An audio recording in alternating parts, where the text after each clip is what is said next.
Hello everyone, TMAGamer here, and today I have the pleasure of bringing you some more Call of Duty Black Ops 2 content. Now today's video is going to be all about the patch that was released yesterday, because if you guys don't keep up with Treyarch or Activision, there was an absolutely massive patch released yesterday for Black Ops 2. Now most of the time these patches are fairly boring, you know, they're minor map fixes, little glitch fixes, and there's nothing really too much to write home about. But this patch contains pretty massive gameplay balance and changes, so that's what I'm going to be doing today. I'm going to be talking about that and seeing what you guys think about it. But before I get into that, I just want to talk a little bit about the gameplay. Now this gameplay is a pretty sweet slums demolition gameplay using the Type 25, as you can see here. Now the Type 25 is an awesome assault rifle. It's a weapon that perhaps I've got into a little bit late, you know, because whatever happens in Call of Duty, you tend to get set on a couple of weapons that you really like, and it takes you a while to try something new. And this was one of the things that happened with the Type 25. You know, I liked weapons like the FAL, the SMR, you know, and I stuck with them for a while. But as soon as I picked this weapon up, I absolutely loved it.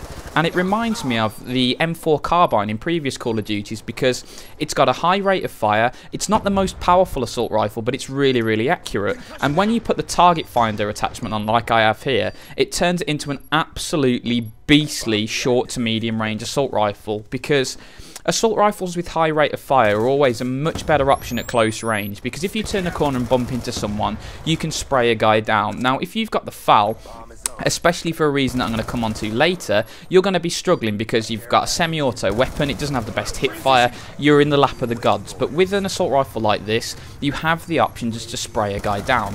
But at the same time, you've also got the long range ability to pick a guy off. And on a map like Slums, which has quite a few close combat areas, but then several long streets and long sight lines, a weapon like the Type 25 is a really, really good one. So I hope you guys give it a try. But like I mentioned earlier, let's get on with the patch, because this is a pretty hefty patch. Now, to start off with, there's plenty of little things, you know, little map glitches and tiny little fixes they've brought in. And I'm looking at the patch now, and there's page after page after page of this. But what I'm going to be doing is I'm going to be linking the full patch content in the description, because if I was to talk about every single bit of info here, it would take me 4 hours. So what I'm going to do is just kind of cover the most important, the most interesting bits. But if you guys want to have a look at all the little bits of info and detail, feel free to check the link out in the description. But let's just dive straight in. Now, like I've been mentioning, there are a few little tiny things that they've patched. And, you know, one of the interesting ones was if you were spectating a one in the chamber gameplay, you actually got experience for spectating as like survivor bonuses. And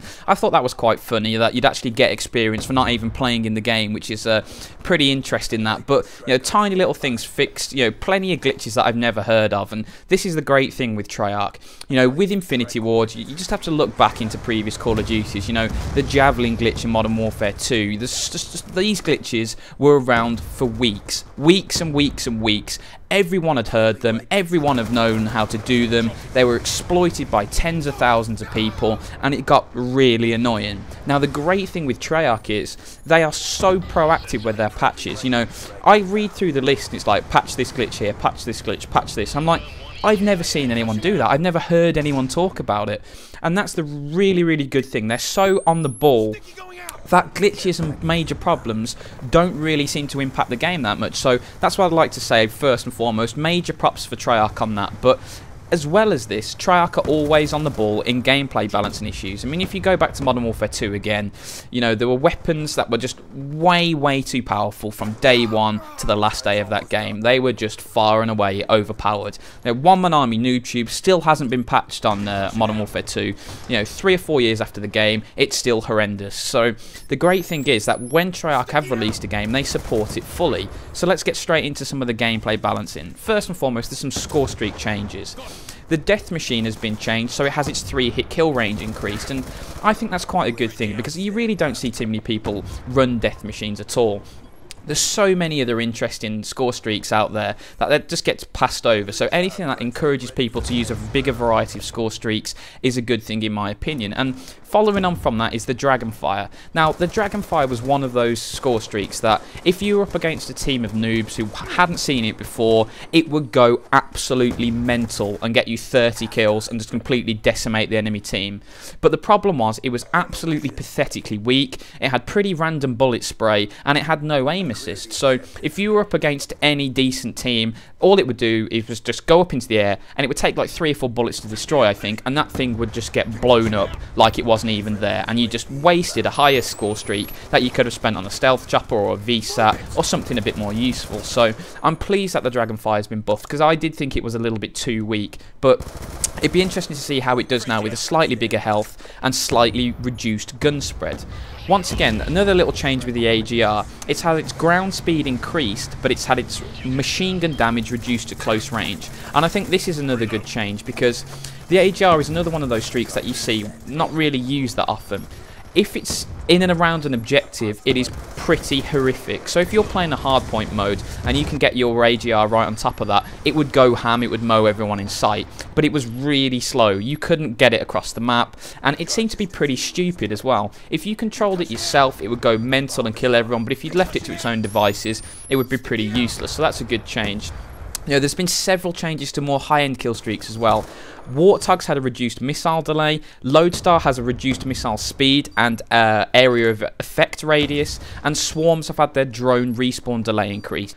So the Warthog has been ever so slightly buffed, and the Lodestar and the Swarm have been ever so slightly nerfed. And I think those are two good changes, because the Lodestar was really, really effective, especially on open maps like Carrier. That thing would go mental. So it's good that it's been toned down slightly, but I hope it's still pretty effective, because if you've worked hard to get those good streaks, it's perfectly legitimate for them to be rewarding. You know, that's the whole point of having high streaks. If they are useless, there's no point in having them in the game. So hopefully they've got them pretty well balanced. But let's move on now to a bit more of the meat. Firstly, perks. There's only been one perk change, and that is Hardwired. Hardwired now gives you the benefit that it completely ignores any effects of EMP grenades. Now, EMP grenades are pretty annoying.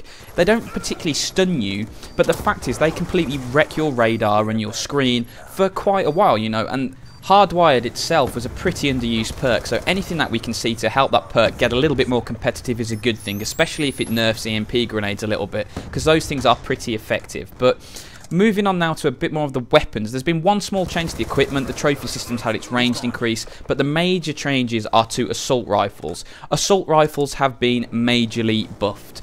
Basically, all of the assault rifles apart from the FAL have had a massive increase. For example, M27 has had a reduced amount of bullets to headshot at all ranges, and it's had its 4 bullet kill range increase, so that's more powerful.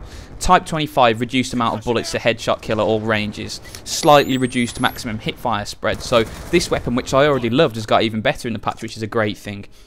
The SCAR has had its 3 hit kill range increased.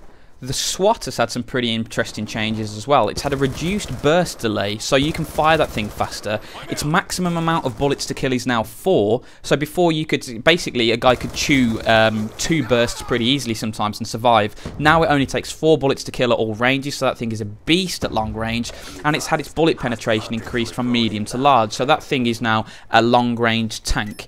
The MTAR has had its 3 hit kill range increased. The SMR has had a very, very slight damage increase, but what that means is, in the maths, it means that 2 hit kills can still happen with minor bullet penetration. So you can kill a guy in 2 bullets behind wood or, you know, a thin surface. So once again, that's more powerful. The only assault rifle which isn't more powerful is the FAL, and what's happened to that is, with the select fire attachment, it's had its recoil increased, and the FAL select fire was borderline overpowered, if it wasn't overpowered to begin with. You know, that thing was ridiculous. It's a 2 bullet kill at close range, 3 bullet kill for a very, very long way. With select fire, it had insane rate of fire and it had no recoil. It was the ACR of this game. You had all of the noobs in the book whack select fire silenced on and just sit in a corner of the map and not move. So the great thing is about that, it's going to make the select fire still viable, but not by far and away the most powerful attachment, because, you know, I like the FAL without the select fire. I think it's pretty well balanced. It does what a semi-auto assault rifle should do, which is be good at medium to long range, but a little bit dodgy at close range. And the select fire attachment completely removed its weakness for no downside in its strength, so that's a good thing. Also, the basic FAL has been slightly tweaked, and this is the one which I'm a teensy bit worried about. It's had its hip fire spread increased slightly, so it's going to be slightly less effective at close range. But I didn't feel it was particularly good at close range anyway, so it's going to be interesting to see how it feels. I did use the FAL a little bit last night post-patch, and it still seemed pretty decent to me, but obviously it's going to take a little bit more than the half an hour's gameplay with the FAL to see how it's going. But you know, those are the main changes. The main bulk of the changes is to the assault rifles. So 90% of them have been increased in power. The only one that hasn't is the FAL. SMGs have been largely untouched, but the one thing that has changed is silenced SMGs now have reduced range. So this is a good thing as well. For me, if you want to be stealthy, that's fine, but you need to be in a distinct disadvantage in a gunfight, because there's no point in not running a silencer if you're going to be just as powerful with it as you are without it. The whole point of being stealthy is, yes, you are a little bit of a ghost, you can wander around the map and no one notices you, but if you turn a corner and run into the same guy with the same weapon just without a silencer, you're gonna die. So hopefully this balance has pushed it just the right side and made it a viable choice, but only if you use it in a certain playstyle, so I like that change. LMGs have also been buffed, which is a great thing, because LMGs have never really had a place in Call of Duty. They've just sort of been tacked on at the end, because the assault rifles in previous ones did all of the jobs LMGs could do much better, and hundreds of more jobs. So LMGs sort of fell into a bit of a niche category where they were very, very good at covering objectives, but you moved so slowly with them. They had terrible ADS, they had woeful hip fire. So if you turned a corner and ran into a guy, you were dead most of the time. If you were caught sprinting, you were dead most of the time. The only time they were really in their element was when you were set up shop, crouched with your sights up already, covering an objective, and then they go monster town. Those people get smashed left, right and centre. So the little change, which is having their ADS time reduced, both aiming into the sights and coming out of ADS, it means they're a lot more viable to use in a wider range of scenarios. And I do like using LMGs because they're a slightly interesting choice. You know, it's not just a basic go-to class. You have to modify your playstyle slightly, but this makes them a little bit more forgiving, which is a great thing. You know, there's other small changes as well to the pistols.